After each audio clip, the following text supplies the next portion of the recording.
Welcome to this very special edition of the Author's Voice with KAJ, a show where we explore the stories behind the stories. Here we dive into the worlds created by authors, discover their inspirations, and ensure that you walk away enriched and inspired. And today we have with us Terrence L. Rotering. He is the author of the epic Chronicles saga, a masterful 3-volume, 13-book multiverse blending science fiction, fantasy, and spiritual warfare. So we'll be talking about his book Forever, the Chronicles of Trinian. So let's dive into the story behind the story. Welcome to the show, Terrence. Well, hello, AJ. Thank you for having me. It's a pleasure to be here. You're welcome. Welcome to the show once again. Terrence, this time on the Author's Voice with KAJ. And so we'll be talking about the book and much more about the whole aspect. But before that, just like everyone has a busy life. You have had a very busy life with being your fighter aircraft, flying a fighter aircraft and all those responsibilities. How did this idea of becoming an author come into your mind? Let's start with that. Sure.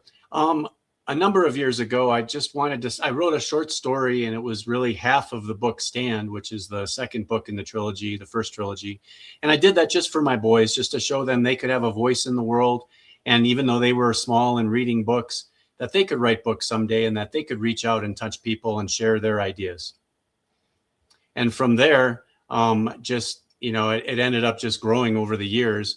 And then I rewrote the first two in 2023. And then since then, I've been writing constantly for the last 2 years, about 7 pages a day, every day, till we have about coming up on 5,000 pages now for this story, which is like 4 volumes. And it just keeps expanding so people can enjoy just one trilogy, or they can keep reading the other volumes, the second, third, and fourth one coming out this spring, just to really expand on the story. And it really changes the story as you go.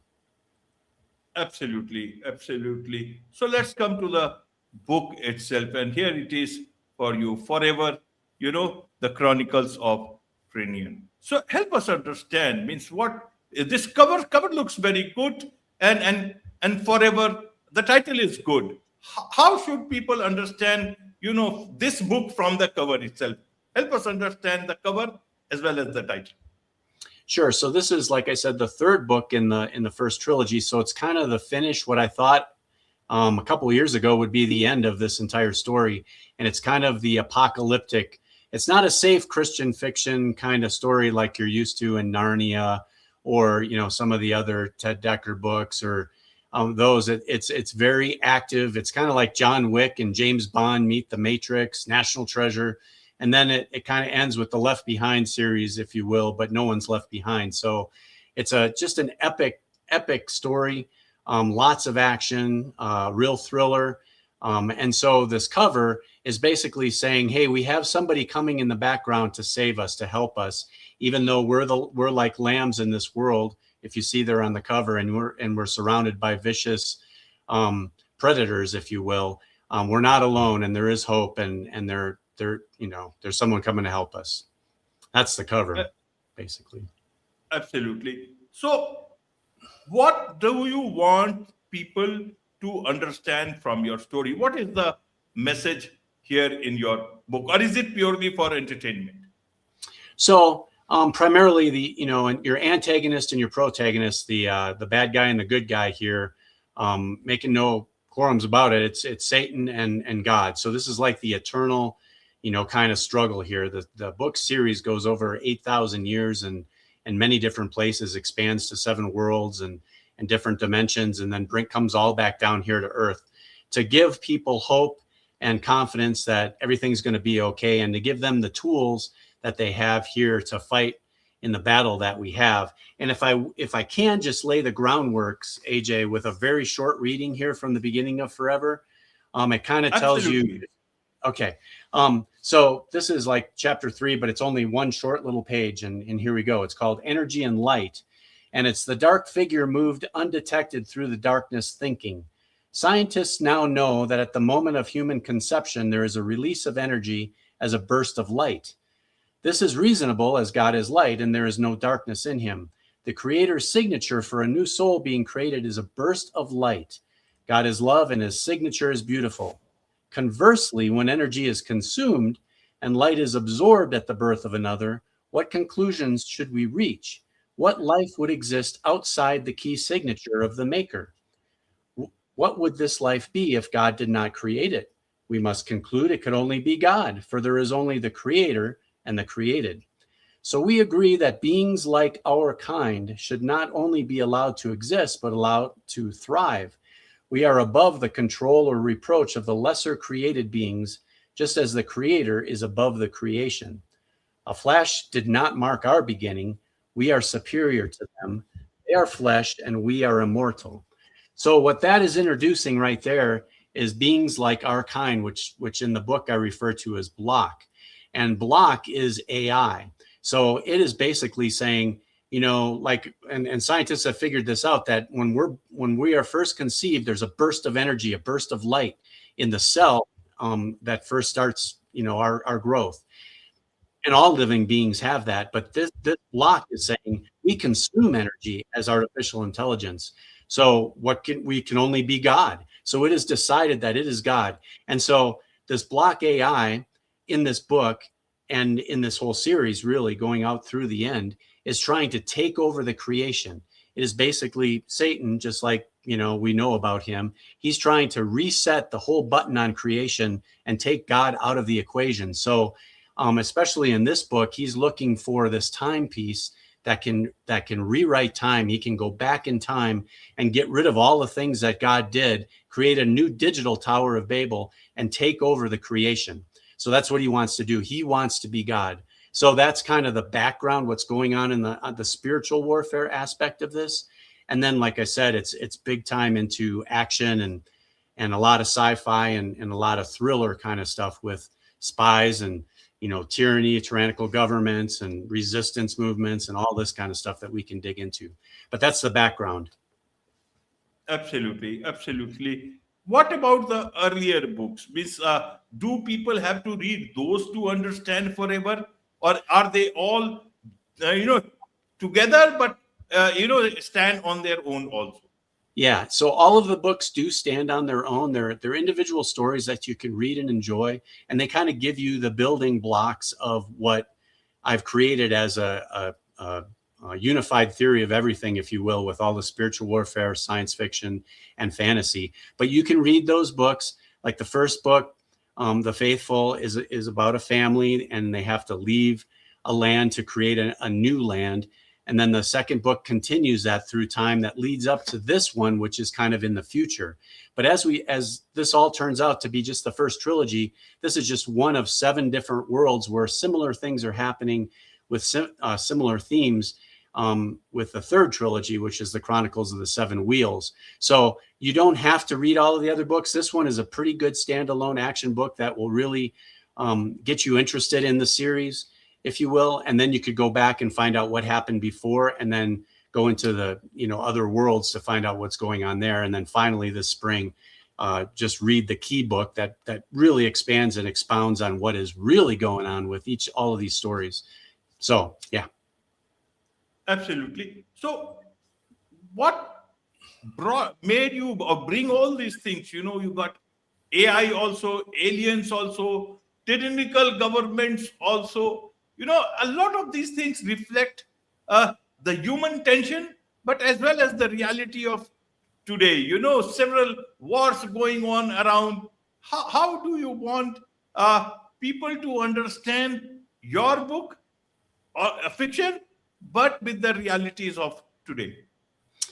Yeah, so I think a lot of everything that's going on, like you say, there's a lot of tension just with scientific advancement and artificial intelligence. People are wondering what's going on. There's been a lot of talk of aliens, what's going on with them. I incorporate all of that into the books so that people can see one look at what might be going on. And the whole purpose of that is we don't have a lot of fiction, if you will, out there that's really positive and encouraging.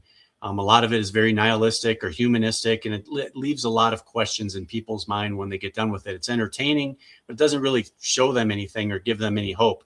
These books are really meant to encourage everybody to have hope and that there are answers out there and that we don't have to worry so much about what's going on. It's interesting, but just sit back and enjoy it because everything's taken care of. This is all part of his story, as I like to call history. And it's just another way of looking at, all of the negative and things that are going on in the world and in fiction and writing and movies and everything. And just look at it as a positive, encouraging thing, as opposed to the negative. So it's just meant to give people hope and excitement and adventure, but at the same time, a positive aspect, as opposed to the negative and all the anxiety and stresses of the world right now. Absolutely, Terrence. So, what was the biggest challenge when writing this particular book, or maybe even the whole series itself? Because this is a very realistic but different kind of idea. Yeah. So when I look back on the books, AJ, I don't really see it as much of a challenge because I don't feel like I'm writing them. I kind of feel like I'm reporting on them. And I'm not trying to say it's inspired by God or anything like that. I'm just trying to say that it came very easy to me. And each iteration of the volume's expansion came easy too, through different things that have motivated me and through family. And then wanting to just, after I got out of the Air Force and I didn't have that mission anymore after 40 years almost, I really wanted to do something that would still reach the world and be positive. So that kind of became my new mission. And with that, I'd take walks or, with the dogs or whatever. And I never had a time where I sat down and just tried to write. These thoughts just came to me and it's been very fun. It's been wonderful writing. Absolutely. So, who is this book for, or books for, this whole series for that you have written? So I would say that it's for everyone. I would encourage parents, if you will, to not necessarily have your young children reading them because there's no sexual content or bad language in there. But because we do struggle in life and then in this book with good and evil, there are times in the books where, evil is portrayed as doing some bad things. And I want to make sure your children are used to that. So over 14 would be good, but it's really meant for, everyone because like you said, or like you talked about, there's the things that I address here are all the things that we're wondering about now in life. We're looking for redemption. We're looking for hope. We're wondering about AI and where that's going to lead us. We're wondering about what's going on with aliens. So there's really no limit to age groups. I think everybody would be interested in all of these concepts and all of the thoughts that are in the books. Absolutely. What about, creating these characters?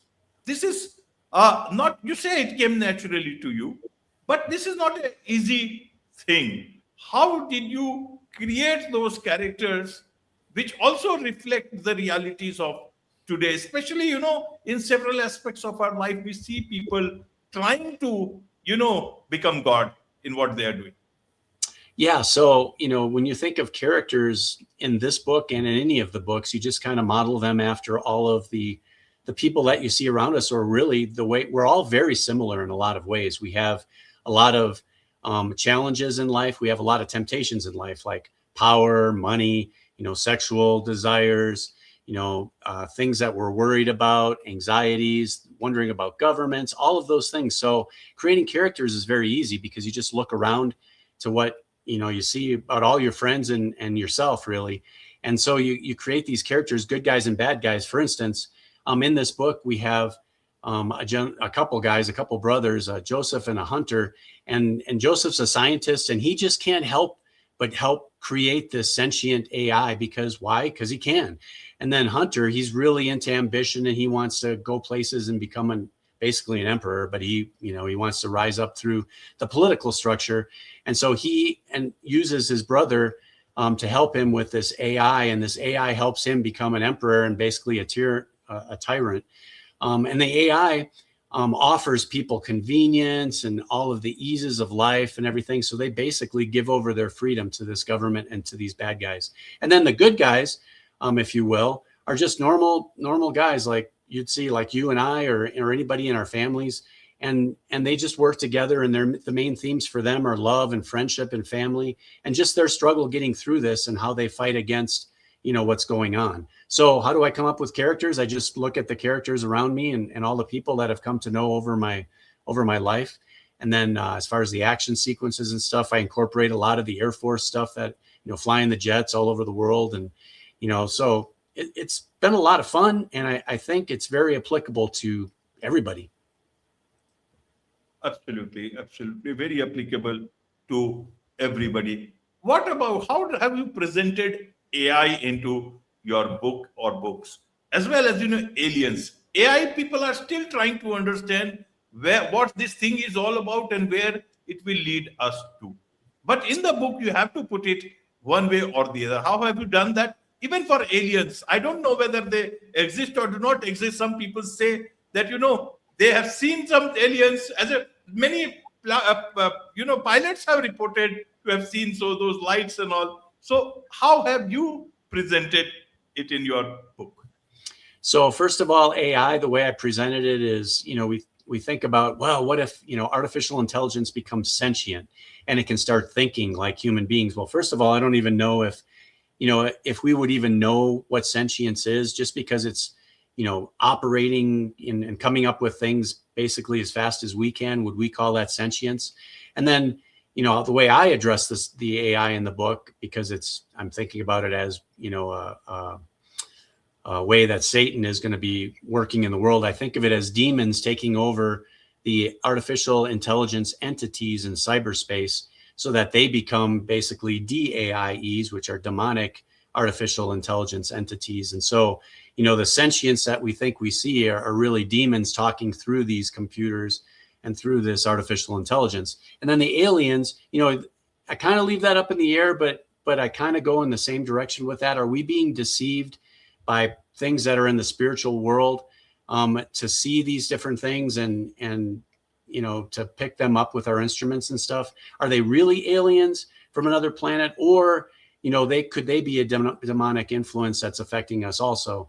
Either one is possible, and just because there might be aliens from another planet wouldn't really change our belief systems at all. They could just be something else God created. So I explore all of that here, and then especially in the Chronicles of the Seven Wheels, which explodes into those dimensions. Could there be people coming from other dimensions? Could it be us from the future, flying these craft around and displaying these things that we're seeing? All of those are possibilities, and I touch on all of them in this book, and then especially in the next series, the Chronicles of the Seven Wheels, because those are 7 different dimensions and worlds. So we really get into aliens in different places there. So I don't want to give away too much there, AJ, but I hope I just whet everybody's appetite just a little bit about what might be in this book and the others. Absolutely, absolutely. So you talked about the next series. So let's understand a bit about what is coming up next from you. So this is one book, part of the series. What next, so that people understand what they can expect from you? Sure. So I already have 3 volumes out. This is the 3rd book in the first trilogy, which is the first volume of the Chronicles of Trinian. The second trilogy, which is already out, is a prequel to that, which is the Foundation Chronicles, which are 3 books that lead up to the beginning of this one. And then that's all kind of in one place. And then I explode the whole series into 7 different worlds and dimensions, where these first 6 books were just in one of those places. So that really grows the whole concept of what's going on. And I think people, it kind of blows their minds and just like, wow, I never, even thought this was happening. And then in the spring, I have another 800-page, it's all going to be one book, but it's basically another trilogy that grows into just what is going on. It's kind of a bigger egg that encapsulates everything and then explains just a whole bunch of different things that'll again blow everybody's mind. So it's kind of 4 different volumes, and you could read just one book, you could read one trilogy, or you could read the whole thing. But as you continue to read it, it will continue to expand the story and just really make it more interesting, I think. So I hope everybody will dig into them. AJ, they're a lot of fun, and I think they do give people a lot of encouragement and hope. Absolutely, absolutely. As for this particular book, I'm sure a lot of people will grab their copies. If not, please do grab a copy of Forever. And if you haven't started the Chronicle series yet, perhaps now is the best time for that. We have the author himself talking to us. And so, in a nutshell, about this book, Terrence, to understand what is it, what key message inside that you want readers of Forever to take away with them? Like I touched on just a little bit earlier, you don't have to be sad. You can be very happy. Everything is in control. There's design in the universe. You have help in the universe. There is hope. You're very unique. Everybody is very special. And you're all part of the puzzle maker's puzzle, creating a beautiful picture. There's no one like you. You are an individual. Don't try to be like another piece of the puzzle. Your piece of the puzzle is very special, and you should find out what it is that you're meant to do, and then really have joy and hope, and don't compare with other people, but just really be happy about who you are and what you're doing. So that's what I would tell people for the whole series, is that you are special, you are unique, and that God loves you. Absolutely, absolutely. You are special, you are unique. God loves you. There is so much to learn about your books and what you are doing. And I'm sure a lot of people would want to connect with you, Terrence, and also get hold of your book. What is the best way for them to do so? So you can remember chroniclesoftrinian.com, which is my website, where you can find out about all the books. You can see reviews. You can click on links that'll take you to Amazon or Books and Noble, or my publisher Zulon, to try to get the books. Or the easiest way is probably just in the lower left side there of the screen, Terrence L. Rotering. If you write that down and put it in Google, Google will pull up all the books and Amazon connections and everything else. So if you do want to contact me through that chroniclesoftrinian.com website, there's email on there. And if you click on it, you can send me an email, and I will be glad to talk to you about whatever you want to talk about, whether it's these books or anything else. And I just really hope that people connect with these and enjoy them, because I wrote them for you. Absolutely, absolutely. With this, it's a wrap on this very special edition of The Author's Voice with KAJ.